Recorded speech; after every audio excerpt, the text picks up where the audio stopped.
Hi YouTube, it's Princess Diamond. Welcome back to my channel. Today we're doing crochet using this feather crochet hair, and I'll explain that here in a second. But I've used feather crochet hair before, but this time around I'm going to try to blend it to make it look more natural.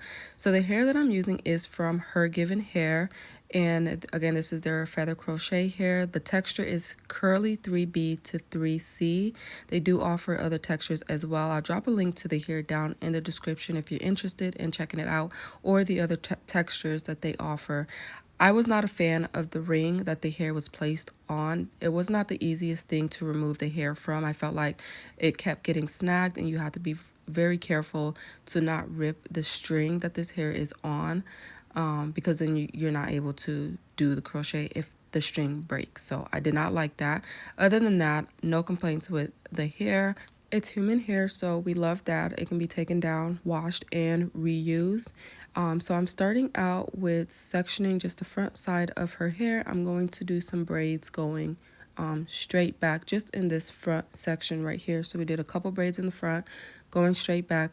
Then for the rest of her hair, I'm going to braid the hair in like a beehive circle, and I'm just, as I'm braiding, connecting all of the braids that I did in the front. But this is the braid pattern. So basically all of the braids were braided into one little braid there in the very center, and then that braid was just tucked underneath all of the other braids. So this is the feather crochet hair, and you can see that the hair on both sides, it's basically attached to a string, a small string in the center, and that just helps when you're crocheting the hair and creating the knot. It's not going to slip out.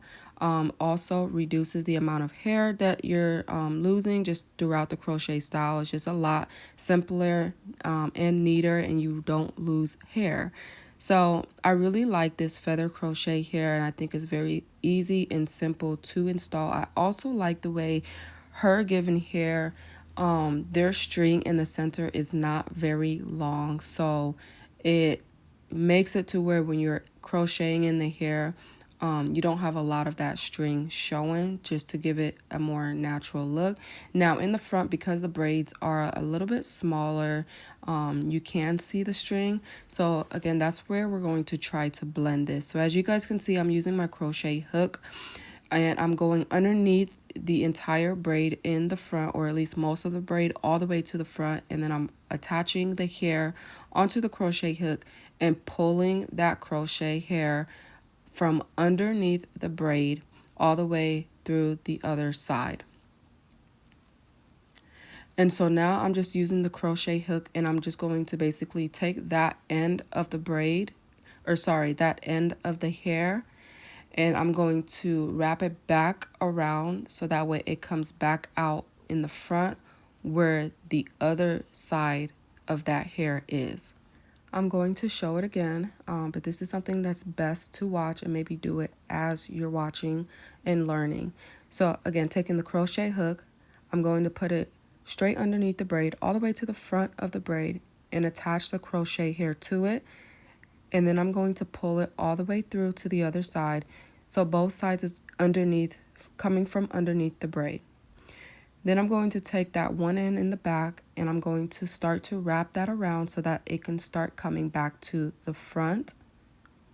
So I'm crocheting it in, going back to the front. And I want it to fall exactly where the front end of the hair is laying.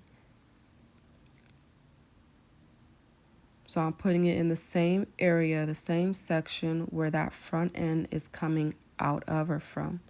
And as you can see, when I put it back, this is just going to help it look more natural, as well as hide the string part of the crochet hair. So I'm going to do the same thing for every braid in this front section. And I'm only doing one string of the crochet hair in the front section of each braid. So you only need to do this one time in this very front section. Now once I do all of the braids like this, then I'm going to go back and continue to crochet in the hair just as normal, like how I was doing in the back. But you'll see it here in a second. You do want to do this technique first though for all of the braids in this front section before you go back to doing the regular crochet technique. meaning you don't want to go back and forth doing the new technique and back to doing this technique, because you just want to get the first one done in the entire front of her head. So as you can see, now I'm going back into doing just the regular crochet method. I do also want to say I did not create this new crochet technique. I have seen it done several times, so I'm not sure who the original creator of the technique is. However, I myself was confused on how it was done, so I did want to show a video, a more detailed video for anyone else who was, or just a way to be able to hide that feathered hair, because I know when I used it the first time, although I do like the fact that the hair has a string, it just makes it a lot easier to crochet the hair. I wasn't a fan of the string showing, right? So as you can see in the front, you don't see the string. However, you still get the effects or the benefits of using the string. So now I'm going into trying to blend it a little bit more. So right now I'm just using a razor very lightly, very lightly, okay? Using this razor in the front section, and then I'm gonna go in with a fine-tooth comb, and then I'm going to tease the hair. Now what I mean by teasing the hair is I'm taking, again, the end of that fine-tooth comb, and I am combing back and forth, back and forth, back and forth. As you can see, my comb does not come out of the hair. I'm keeping it in the hair, and I am just moving it up and down, up and down, up and down. Kind of think of it like you're messing up the hair, like you're trying to get it to be rough, right? So I'm just going to continue to do that, taking my time, and I'm going through it in sections, little sections at a time. So this is the first section, and you can already tell that it's blending the hair very well. I think this is a great way to blend this hair, to be able to use the feather hair, not see the strings in the front, blend the hair with the natural hair, and also not have to have any of your natural hair left out, because I feel like when you're doing a protective style, right, the whole point is to protect your hair. So you want to try to minimize leave outs, right? So my client's hair texture is not 3B to 3C, but we were still able to get this to blend and look very natural. Look at it in the front, guys. Look at it in the front. It just looks so natural, even though this is crochet. And even though this crochet hair has a string attached to it, by looking at it in the front, you cannot tell. And of course, you can do the same thing around the entire perimeter of the head. So you can do the same thing to the sides and the back if you wanted to wear this up in a bun or style it. However, we're just doing it in the front. She's not going to put this up or anything like that, but this is just a really good technique I think you guys can try. Let me know what you guys think. Drop some comments down in the comments below. I did go through it again just to, make it look as natural as possible.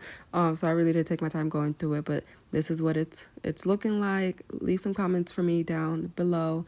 If you liked this video, if it was helpful, please give it a thumbs up. I really appreciate you guys, and thank you so much for watching. I'll talk to you guys in my next one.